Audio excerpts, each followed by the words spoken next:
बख्शा करोगे वादी ये सीना।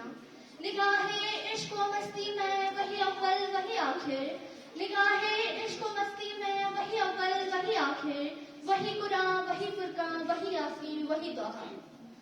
गिरामीउल कद्र सदर महफिल, मेहमान हजरात, जलीलुल कद्र उस्तादिज़ा किराम, अजीज भाइयों और बहनों, अस्सलामु अलैकुम व रहमतुल्लाहि व बरकातुहू। हज़रत सीरतुन नबी सल्लल्लाहु अलैहि वसल्लम के हवाले से मुझे आज इस मौजू पर लफ्ज़ुशाई करने का मौका मिला है, वो है सीरतुन नबी सल्लल्लाहु अलैहि वसल्लम की रोशनी में तालीम की अहमियत।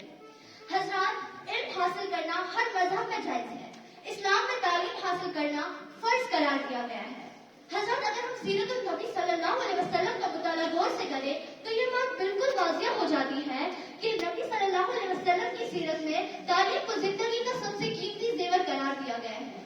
आज के इस पुरशूब और तेज तरीन दौर में तालीम की जरूरत बहुत अहमियत की हामिल है।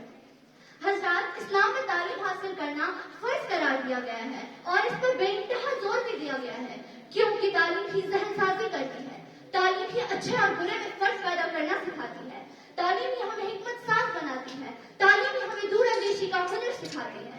और इस कुरान पाक की पहली आयत जो अल्लाह ताला ने अपने नबी पर नाज़िल फरमाई वो भी इल्म ही के मुतल्लिक है। मेहमान हज़रात, आज की इस खूबसूरत सी महफिल में तालीम की अहमियत पर कुछ अहादीस के मफ़हूम आप सबके सामने पेश करना लाज़मी समझती हूँ, ताकि सीरतुन नबी की रोशनी में तालीम की अहमियत वाज़िह हो जाए।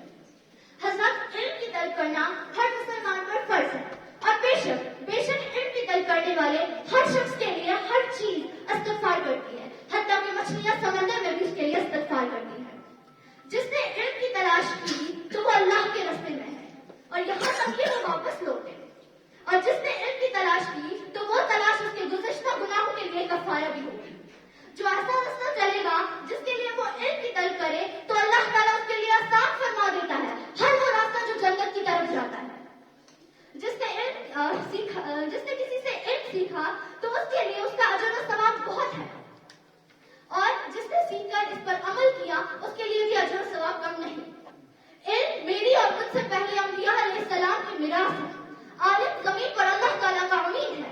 आलिम, इल्म और अमल तीनों जन्नत में है, बस अगर आलिम इस पर अमल ना करे तो आलिम जहन्नम में धकेल दिया जाएगा और इल्म और अमल दोनों जन्नत में होंगे। हज़रात, जब कोई इल्म का एक बाब भी सीखेगा तो वो उसके लिए 1000 रकात मकबूल नफली नमाज से भी बेहतर है, और जब वो इल्म किसी को सिखाएगा उस पर चाहे अमल किया जाए या ना किया जाए वो भी उसके लिए 1000 रकात मकबूल नफली नमाज से बेहतर है। फरमाया गया है जो शख्स कदम उठाए ताकि वो इल्म सीखे तो उसके लिए कदम उठाने से पहले उसके गुनाहों को माफ फरमा दिया जाता है। हुज़ूर सल्लल्लाहु अलैहि वसल्लम फरमाते हैं जिसने मेरी उम्मत को एक हदीस पहुंचाई ताकि इसके जरिए सुन्नत कायम हो या बिदअत खत्म हो तो वो जन्नत में होगा, और जो कोई मेरी सुन्नत की 40 अहादीस याद करके मेरी उम्मत तक पहुंचाए तो वो कयामत के दिन मेरी शिफात में दाखिल होगा। हज़रात, तालीम हासिल करना हर इंसान की बुनियादी जरूरत है, मगर तालीम हासिल करने का मतलब सिर्फ डिग्री हासिल करना नहीं, बल्कि इखलाक, तहज़ीब, तमीज़ सीखना और सिखाना भी है। मुसद्दरा अहादीस मुबारका से ये बात अयां हो जाती है कि सीरतुन नबी की रोशनी में तालीम की क्या अहमियत है। जरूरत सिर्फ इस बात की है कि हमें सीरतुन नबी के हर गोशे का बगौर मुताला करके इसको अपनी जिंदगी में अपनाने की हर मुमकिन कोशिश करनी चाहिए, ताकि हमारी इक्तिसादी, समाजी, तालीमी, माशराती और सियासी जिंदगी एक मिसाली नमूना बनकर रह जाए और दुनिया में आखिरत में कामयाबी, कामरानी और सुरखरोई हासिल हो। अमल से जिंदगी बनती है जन्नत भी जहन्नुम भी, अमल से जिंदगी बनती है जन्नत भी जहन्नुम भी, ये खाकी अपनी फितरत में न नूरी है न नारी। आपका शुक्रिया, बाकी वस्सलाम।